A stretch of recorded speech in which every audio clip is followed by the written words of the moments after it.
Welcome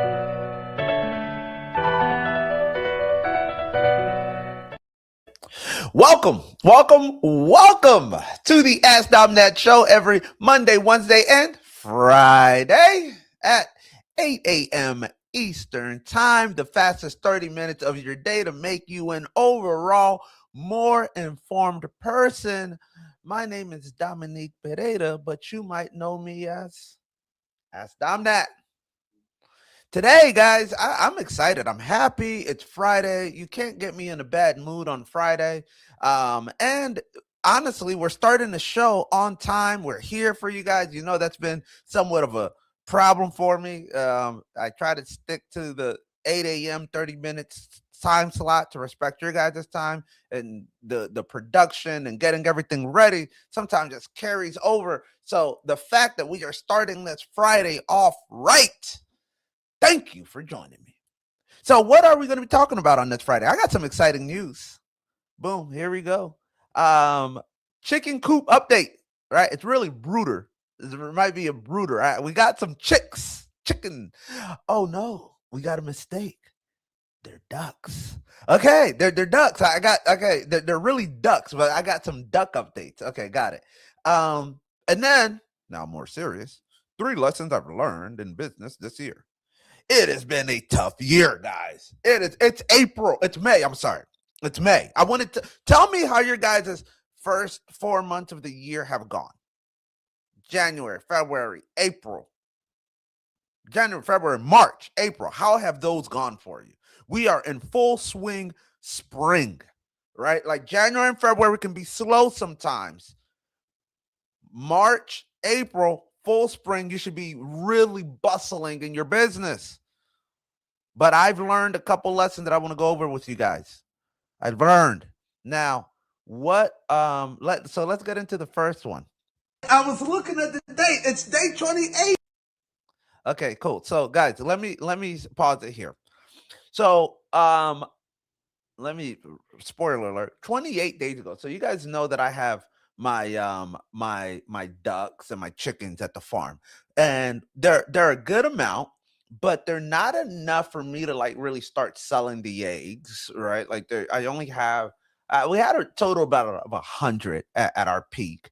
But which is a decent amount. I guess I could start selling those eggs, but between ducks and chickens and blah blah blah, there's no real process. And then if I'm selling eggs at like $7 a dozen, you know, uh, I'm not getting rich off of selling eggs. So what we're doing is we're giving them out. We're using them to just make sure that people know that we're here. We're using them as a way to get people involved with the farm, and it's just most basic format. But hey, welcome. Tell me where you guys are coming in from. Tell me where you're coming in from. We got some Discord um, friends coming in. But what I decided to do was we started collecting the eggs to hatch them, because we have some, especially on the chicks, on the ducks. We have some drakes and we have some female ducks. I forgot what female ducks are called. So I'm like, these eggs can be fertilized. So I decided to hatch them. I decided to hatch my ducks. And 28 days ago, I put the ducks in a incubator. And here's this just happened 28 days ago. So now look at this. How long has it been? It's just a couple hours. Yeah, I was looking at the date. It's day 28. It's day 28. Oh my gosh. It's So adorable. that's the first one. And then Hi, little cutie. we should cracked out of his shell. Squishing it. Yeah, it's like, yeah, you see? Okay. So that's the first one. Hey, little cutie. Okay, and then look, that one right there next to it is moving as well. How long can he stay in here like this? Oh look, that one's about to come out. They're all doing today. They're all due today. Oh yeah, he's moving. Yeah, all of them are due today. Okay, Oh, but you're so cute. I need to get them water and food. Watch out for his tail in the back. And move them up, please. Move them up, I was genuinely excited about this. Is my first duck hatching. I mean, here, put it down.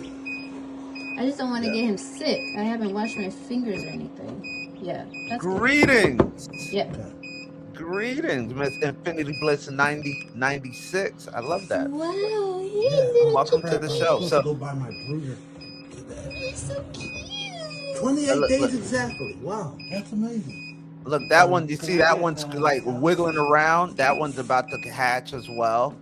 So okay, we're gonna pause it there. But so that was amazing for me because that was the first time. So now I've helped.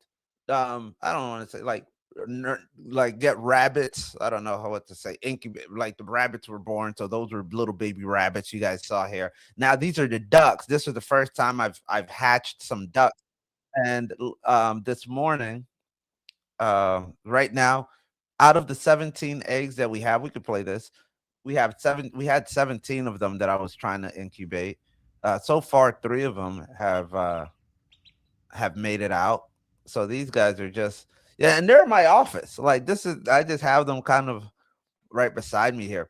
So it's been interesting. I quote unquote only it's only three of them. So hopefully by the end of this whole little journey, it's gonna be probably closer to 17. We've definitely gonna have some losses. I do have some also at the farm that I just let the ducks try to incubate themselves. So like maybe I'll get closer to 20 right now, which is an interesting thing because I typically buy ducks for about 15 to $20 each. So at the $20 mark, if I can get 20 ducks that I don't have to spend money on, I'll save $400. That's amazing. Like, I don't know. I mean, just the economic value and the value supply chain and proposition is, I mean, I don't know if it's what I'm going to do. It. I'm kind of just shooting at the hip right now. I don't have a real plan outside of let me just hatch these things. Let me see. I'm learning. So that's a value there. All right. Like, there's no real rhyme or reason for doing something sometimes outside of just getting the satisfaction of learning. And I love it. Right. So, I'm happy with this because it checks off a couple boxes. People typically pay for ducks. I don't have to pay for them anymore, so to speak. Right. So that's a value there. People pay for enjoyment, right? Like when you go to the theme park, when you go to whatever, people pay for entertainment. It's huge. I find it's entertainment, so entertaining. I literally enjoy it. So the fact that I can do this and I'm getting value off of it, I would have probably just paid to like people pay to have entertainment. I'm finding entertainment and doing something that's providing value. And lastly, people pay for education. I'm learning and at the same time, like, creating all these other avenues. So, it's a win-win-win situation for me. I'll keep you guys updated, see how the ducks go. I'm gonna be at the farm this weekend for a couple hours. We have a things aren't moving as fast as I would like, but they are moving, which is all positive. So we have a couple events lined up, and certainly a couple people interested. I had somebody reach out, a friend of the farm, and says that they want to do their wedding there. We don't typically do weddings, but she just was so excited about the possibility of doing it there that I'm like, okay, wait, maybe we reconsider our no wedding policy for her. So yeah, now having little ducklings there too, that might just be amazing. So um that's been all positive, and I'm excited to see what we can do. Now we also got a rooster over there for the chickens. So now what I'm going to do is make sure that I isolate the rooster. We got some olive acres as far as chickens are concerned. So we're going to what am I going to do? I'm going to isolate that rooster with a couple olive acres as they start laying. And I forgot what type of rooster this is, but I know that once I mate him with the olive acres, they give me Easter acres. So whatever, it's like a wing coat type of thing. I don't remember. But so now I'm going to be incubating roosters as well. And we'll see. Or not roosters, chickens as well. So the ducks are in full swing. If you want to come check out some ducks at the farm, let me know. All right. So, but with the farm, there are some business aspects to it. What have I been learning? I've talked about some of these um things Yo, Mr. Fireball 619, welcome. Yeah, so we got some. Next time you guys are out there, hope I don't even know when I can let them out. So, but let me know if you want some ducks. I know you're gonna you're like Negro, please. But like keep them in the brooder in your spot. So, definitely gonna have like just an on swing of new life at the farm, which is amazing. So but there's been a lot of lessons that I've learned with this farm. And a lot of lessons that I've learned on the business side of the farm. It hasn't all been fun. Actually, most of it hasn't been fun at all. So, what are the number one things that I've learned? We got 20 minutes, a little less. So, let me go through them. Number one thing that I've learned so far, not just at this farm, but just in my entrepreneurial journey. Here's one thing that I really like. This is part of the next segment here: is picking the right client. I can't tell you how many times I've made the mistake of working with the wrong people. Now, I'm not going to obfuscate from like what does it mean to pick the wrong clients. Um, I literally make every decision that I make for my business now is what is best for my business and not best for like the short term, but what's best for the long term of the business. And relationships is everything. Understanding what you provide is everything. What you want to do, what brings you joy. You don't want to just work with anybody. And let me give you an example of this. Let's start with the farm because you guys hear me talk about the farm a lot. With the farm, picking the right client is I know where we're at. So when somebody says, "Oh, I want to have a wedding out here," I don't know that that's the thing that I wanna do. I don't know that I wanna have a wedding. Like, we're not ready for it. So, even though it might sound like, "Oh, this is great," I don't want to get that headache. But if you wanna have a meditation retreat, a wellness event, if something low key, there's, a group that reached out to me that wants to have, like, just outdoor based focused event. I'm like, perfect. You're great for that. But somebody who wants this Instagram glamorized Pinterest type of thing, please, like we're not there. We're actually we might not be the right fit for you, and you can't try to force a situation. What's happened in my technology, or like, let me give you another example on the real estate side. Picking the right clients in the real estate side might mean um my tenants, right? Like they're not clients in this case, they're tenants, but we have a working relationship. And sometimes your unit is empty and you get so desperate and you just get anybody in there and then you just start regretting it almost immediately. But if you decide, hey, look, I don't want to work with this type of person anymore, right? Like I don't want to get in the position that I'm desperate and I start making the wrong decisions, and things that will jeopardize me for the long haul. Like anybody, I've had literally a unit that I wanted to run out. I met some people there at the unit. It was in San Antonio. They looked suspicious. They were young. I'm like the way they rode up. It was like five young kids, whatever, and they're like, "Yeah, we love it." Blah blah blah. Man, dude, like then they started asking questions about, did you run credit reports? What about criminal? And then I'm like, oh yeah, I let my office handle all of that. And it's like, all right, we got cash. I can give you cash right now. I'm like, that's not how this works, Papa.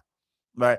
Um, and that's, but if I was in a really bad situation, if I didn't know much better, I'm like, oh yeah, I'll take the cash. What, you're paying 3 months up front? Great. Yeah, but once that cash runs out and you got the DEA knocking down your door and they don't pay you to replace your door, and all of that, it's a headache. The other mistakes that I've made is working on the technology side. When I've worked in technology, here's the issue with some of these technology clients is that you are responsible for building their dream, right? Like some clients, when I'm building applications, when I'm building just network systems and infrastructure or digital marketing, right? I do a lot of digital marketing. They want you to be their savior. And they're like, look, we got this idea, we got this dream, we got this problem, and you are our end all be all. And that's a lot of burden and responsibility. So you have to understand, well, I'm specialized in this particular aspect of your business, but how are the other aspects of your business doing? Because I can't fix everything. Because if I could, if I was the one that's taking care of your marketing, your technology, your development, your rollout, your implementation, putting systems together for your customer service, then I should just be running your business. And a lot of times when they're at that phase, they're also not very profitable or revenue driven. So you're now working in a system that you're not getting paid a lot of money. And that's just the headache. I'm telling you, and I can't tell you how many times that happens when you're starting out, because people will find out that you do something and they'll just ask you, "Oh yeah, you know what? You do websites. Oh, I need a website for my company. Oh yeah, I have a small shop, or I have this idea. I want to start a clothing line." I can't tell you how many people that wanted to start a clothing line used to want me to do their websites and applications, but they don't have any money. So now it's like, oh, you want me to do this for you with no money? Like, what are you going to offer me? Equity in this company that doesn't even know what they should be doing, right? The client that you do want is, hey, I have a clothing line. We're going kind of gangbusters online through direct sales, whether it's through Etsy, through our Instagram, to our TikTok. We But I don't have time to do the website, so I just want to pay somebody to do that. Can you knock that out for me? Oh yeah, absolutely. Because they understand the value that's this thing can bring. So instead of offering you $250, it'll be a $5,000 website, because they say, oh yeah, that's going to be 1 week in sales might cover that. But or 2 weeks, whatever it is, a month, I don't care. But they whatever that value is to them, they know that they can cover it, because this is a business decision, even if they have to get a loan to pay you. What a lot of people make the mistake of is they pick the wrong client. This client just has an idea, a hope, and a dream, and then they don't have money, or they run out of money, or they don't have sales, and all of a sudden now you're responsible for to try to solve the money problem for your clients as well, when realistically what you're solving is just a specific subset. Hey, look, I'm going to build your app, or I'm going to do your digital media and get leads in the door. How you convert these leads and clients and blah blah blah and work them into your current existing system, well, that needs to be up to you. So don't pick the wrong clients. You're going to spend your time just regretting getting into it more than the reward is going to be. Pick clients. Honestly, the biggest advice that I have is work with clients that have money. Work with businesses that are established, that they have money, they have budgets. If you're an event planner and your aunt best friend is telling you that she wants you to plan these events, but she got $200, spend your energy working with a company with 100 employees that need an event plan, and they're like, hey, look, we got a $15,000 budget, just do it, blah blah blah. Right? It's going to be less work, more money. Or more work, more money. I don't care. But at the end of the day, it's more money, because that person with $500 budget is going to expect $5,000 in work. They're going to try to squeeze every little cent out of you. I literally had somebody who asked me to help set up their infrastructure. I gave them a quote. They're like, Don, we don't have the money, blah, blah, blah. Can you do it? We've been working together for a while. They were a previous old client of mine, or they worked with a previous old client of mine. And I'm like, man, okay, well, I can just do the small subset to get you guys started. They've called me a lot since then. And I'm like, why did I even get into this? Like at this point, the money is not worth it to me, because there's an opportunity cost. Because I'm still working on this small little portion of it, my time is the same, right? If I have to spend an hour doing that for $100, call it that, that's the same hour I could have been spending trying to figure out how I can make $1,000 or $10,000. But biggest thing there. What's number two, as far as the three mistakes that I've learned, is that sell solves all problems. If your business is um stagnant, it doesn't matter what you do. Sales solves all business problems. You need sales. You can cure cancer. If you can't sell that, it won't work out for you. You need, I mean, and realistically, if you do cure cancer, they're going to try to shelve it. They're going to hide it. Nikola Tesla, great engineer, great scientist. I mean, honestly, we probably have a way better energy infrastructure, but he couldn't sell like Thomas Edison. When you look at your day to day of running a business and owning a business, one thing that I would have done better, because I don't want to say that I didn't know. I kind of knew, but I wish I would have done better, is focus more on sales, working with the clients, working with the prospective clients. Hey, here's a service that I offer, and be specific. And when I say sell solves all problems, what that also means is that's not just a broad statement. It means that you need to have a very defined service offering. It makes that easier to sell. However, you can make your sales funnel easier, the better. Going back to the farm, what is the identity of the farm? Right now, we're having a problem. Why? Because our identity is everywhere. It's hard to sell. People are asking me to come out. We're on Hip Camp. We're on Airbnb. We want to do events. We people are coming out to hunt the property. People want livestock. People ask me, "Hey, are you selling goats and chickens and whatever?" Whatever. It's so many things that I'm not focused on one thing. So it's hard for me to focus on sales and solving my problems. Now, what do I want to really focus on? Events. Why? Because I can't sell enough eggs to make this thing profitable or make sense. I'm talking about to sell the amount of eggs that we need to. I mean, we're talking about maybe, you know, 5,000 chickens. So that's not gonna happen. I mean, it could, but it's just not what I plan on doing. So that I shouldn't be focusing on that. That's why I'm not focusing on that sales avenue. Airbnb, Hip Camp, unless people are paying $300 to $500 a night, it, two fifty to 400, I think could actually work. But unless people are paying that with a 2 night minimum, then it doesn't really work. And the reality is it's so seasonal. Then the reason that the prices have to be high is because, well, I've already saw that winter is not conducive to having a good Airbnb platform out there. So what do I need to do? And then vegetable farming and gardening. Well, I don't have time to be at these farmers markets. So I'm not trying to worry about the sales of the tomatoes and cabbage and whatever. Now, I personally just enjoy doing that. I use it for my personal consumption. We're going to sell it as a marketing avenue, as a marketing platform for the farm in general, but we need events. We need people to pay $1,000 for a day, $2,000 for a day. It's actually 2,000, I think. $2,000 to rent out the place for a Friday, $2,000 for a Saturday, and $2,000 for a Sunday.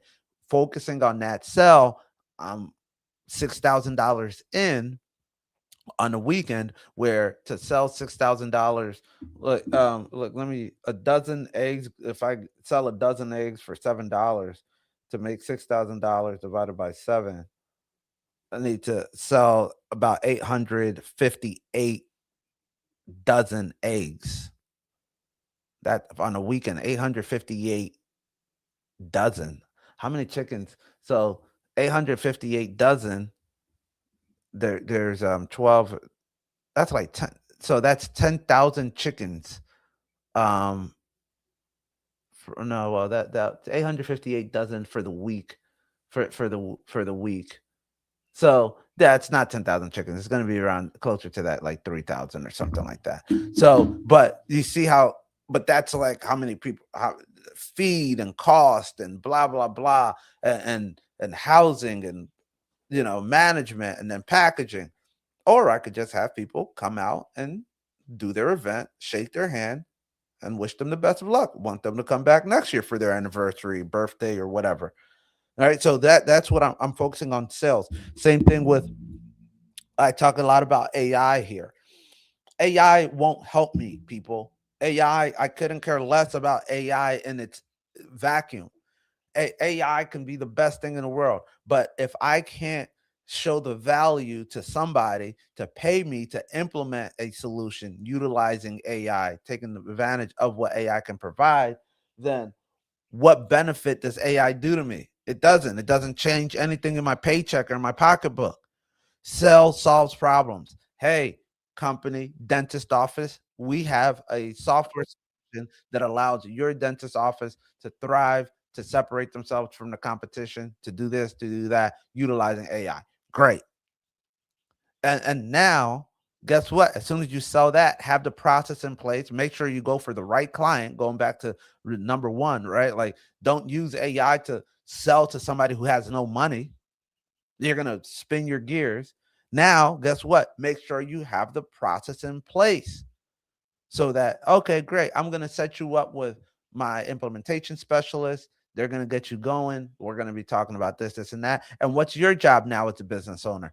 Go and continue selling until you have a process where you're making residual income, where there's a system where you're coming in, where you're not working in your business anymore. All right, like it's sell solves all problems. You got when you're in business. Business is just a money transaction. All right, like when I'm telling you sell solves all problems, I'm not talking about your marriage. I'm not talking about your spiritual standing. I'm not talking about your health. I'm talking about your business. Most people, 99% of people, only go into business to make money. That's the only reason you go into business. It's to make money. Some people, I don't even, I mean, like, yeah, if you don't want to make money, if you want to go into it for a cause, then just start a nonprofit. But if you want to make money, break away from the system of like your traditional 9 to 5. You probably work more when you work for yourself than a 9 to 5, but you need to make money. So there's a couple reasons to get into business, but the majority of it pings on how do we make money? And there is only one surefire way to make money. There's a couple, but there's only one that's going to be relevant to 90% of you, and that is sales. You need to find, I don't care if you find 1, 2, and 3 clients, that is the majority of your sales. I don't care if you go with government contracts and the government's your client, but you need to sell. If you tell me that you're starting a business, I don't care what it is, I'm going to be asking, who are you selling to? What are you offering, or who are you selling to? And I only have a minute. Don't waste my time. Please, just, if you can't answer that question, what are you selling and who are you selling it to, very clear cut, then you need to go onto askdomnat.com, sign up for the all access community, and go through the business workbook. Because we're an organic blueberry farm out in Pemberton, New Jersey. We focus on corporate retreats and sell our day excursions and corporate retreats to companies with 15 to 50 employees in the tri-state area. That's what Teca Farm does. Where whatever, I don't know, maybe that, and you can change. You can change, but if you can't repeat that, whatever your pitch is 100, 200, 300 times, then you're going to be everywhere. You're going to hate it. You're going to blame entrepreneurship for your failures. No, it wasn't entrepreneurship. It was that you were disorganized. What's my third lesson? But what's the third lesson? Make decisions faster. All right. Iterate, people. You learn so much. You can't be stagnant. This might work this week. This might not work next week. What are we gonna do? Okay, boom, boom, boom, boom, boom. Don't don't get caught up in your own mind. Don't get caught up in what is called dogma. I think what it is, semantics. Oh, should we do this? Should we do that? It doesn't even matter sometimes. Just do something. Whatever it is that you decide to do, you just have to do it. Do it faster. Hey, should we go with this marketing campaign or that marketing campaign? We don't really know. Nobody knows until you get it out there and let people know. Okay, Dom, should we focus on camping events, or should we focus on corporate retreats, or focus on weddings? I couldn't care less. But by next week, we need to have something out. And then the people will know. The people will tell us. And if in 2 weeks, 3 weeks, is it a two-way door? A two-way door, and I think Jeff Bezos talked about this with a lot of stuff that Amazon does. A two-way door is a door that you can go in, check out the room, and come out the other side if you don't like it. Meaning, how much does it cost you to change your mind? Clear Social. We've been building the app Clear Social. What features should we put? What features should we not put? There, if it's a two-way door, then just why are you wasting my time even talking to me about it? Just do it. Just put it out. I don't care. Now we only have so much time, so we need to just make a decision. Don't spend your time thinking about the decisions that are going to be irrelevant. Think about your life. You're a consumer. If you live in the United States, you're the world's number one consumer. Think about how you consume stuff, what applications you go to, blah, blah, blah, and how much thought you put into what you consume. Most of it's really not much. You just go with what feels good, what it looks, blah, blah, blah. Okay, great. And then if you don't like something, you move forward, you move on, whatever. It's sometimes it's no rhyme or reason. Imagine somebody in an office spending all day trying to figure out like what they should do, what they shouldn't do. And really what convinced you was your friend sent you a meme or they send you a there's a guy out there who's spinning his gears trying to figure out the best billboard and the best TV commercial and the best magazine and there's a marketing team that's, oh, should we do this or should we do that, should we whatever, what should we do here? And then there's somebody who went on, got their phone, did a little 30-second video like, hey guys, I'm here at this restaurant, I'm here at this hotel. We went to this hotel, the Goodman, I think it's called. Um and it was an amazing inn and hotel. I only went there because I saw somebody's TikTok video. It wasn't a sponsored ad, it wasn't nothing. It was a tick. So the fact that we're in this world where you just have to make decisions faster. You just need to iterate faster. Whatever it is that you're doing, just cool. Doesn't matter. Break stuff. You're not solving the freaking world hunger, people. You're starting a small project that the rest of the world couldn't care less about. It's you, me, and maybe one or two other people that care. Just get it out there. Make decisions faster. Fail. If you fail, again, nobody really cares. It's just I care. I care. But the rest of the world doesn't. So just go, break stuff, fail, whatever. Hey, look, and that's when you start to elevate. Now, there's going to be we can talk a lot more about it because when you start doing that, and this has been my experience, the more that you fail, you're going to start to elevate. You're going to succeed in some cases, but people that were used to be in your circle, they're going to start, you might have to, start putting boundaries. You're going to have to start putting boundaries because they're used to the person. Oh, I've known you when you were little Dom.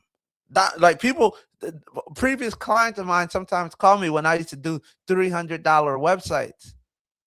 I can't touch it for less than 30,000 now. I'm sorry. I'm not little dominant. I'm not in the junior leagues. I have a thing going on now. Sorry, but I can maybe. I'm not even gonna lie. I don't even want to send you to nobody. I mean, I just the circle that I run with now. I don't know anybody who's doing it for X, Y, and Z. I don't even want to. I don't want to be in the middle of that. But I can send you to Google. Best of luck to you. I'm just not your guy anymore. But they don't. They don't always see you in that light. They see you as the guy who's failed 4 or 5 times. They don't see, but when you meet people, once you hit that thing, once you make that decision, you failed a lot of times because you were working fast, but you're going to succeed one time. Okay, you met now a group of people that know you through your success. They're looking at you through the lens of you are a successful this. They're not looking at, oh yeah, but I knew you when you failed 4, 5, 6 times. You not whatever. No. You're a successful farmer or venue owner. You're a successful app developer. Yeah, they don't see my failures on the apps that didn't make it, the restaurants that didn't make it, the businesses that did it, the blogs, blah, blah, blah. Like, yes, I failed a lot. The headaches. But the reality is, time is so sensitive, and you only have but a little bit of it in this life, people. Right? Don't waste your time with things that won't really, like, it won't swing the needle one way or another. I don't care what your spiritual beliefs are. Yeah, this time that you have in this life is singular. So move fast. If there's something that you want to do, if there's an idea that you have, just do it. Just do it. It doesn't, like, believe me, you can't fail in this life. As long as you got your health, your mental clarity, your well-being, all your excrements, whatever, you just can't fail. What does it matter? What, you're gonna go bankrupt? It doesn't matter. You got 7 years. Go take a seat for 7 years if you do bankrupt. Now, if you got wife and kids and stuff like that, then calm down a little bit. And notice, I said calm down. I didn't say stop. But that's just the reality. That's the lesson that I've learned. I wish I would have, that's one thing maybe that I another thing, that's the three things that I could have done better. Start from the top here. Number one was, Aaron, throw me, picking the right clients. Don't waste your time with people who don't have money if you're in business. Remember, you're not a nonprofit, you're a business. Work with people who have money, who have an idea, and who have traction. If you don't have that, then you're gonna spin your gears. Number two is sell solves all problems. You don't work in your business, work on your business. If you're a baker, okay, your first couple clients, you focus on baking. The next couple clients, you focus on getting more baking clients, get some help so that you can have bakers while you focus on the sales. Sales solves all problems. It puts money in your pocket. It allows you to, because eventually that machine is going to break. Eventually your lease is going to go up. Eventually you're going to need money. Your car's going to break down. How do you get money? By doing sales. And it's not by freaking putting more cookies in the oven. It's overnight. All right. Like, you need money. Number three, make decisions faster. Should I do this? Should I do that? I don't care what you do as long as you do something. Do something. You got 52 weeks in a year. Every week, you better be advancing more than last week. You make the decisions. If you make the wrong decision this week, that's okay. You got some time to go on the other side, come back out that door, reiterate, blah, blah, blah. You just need to keep moving forward. And the best way to keep moving forward is to come back to the Ask Dom Nat show every Monday, Wednesday, and Friday at 8 a.m. Eastern, the fastest 30 minutes of your day to make you an overall more informed person. My name is Dominique Pereira, but you might know me as Dom Nat.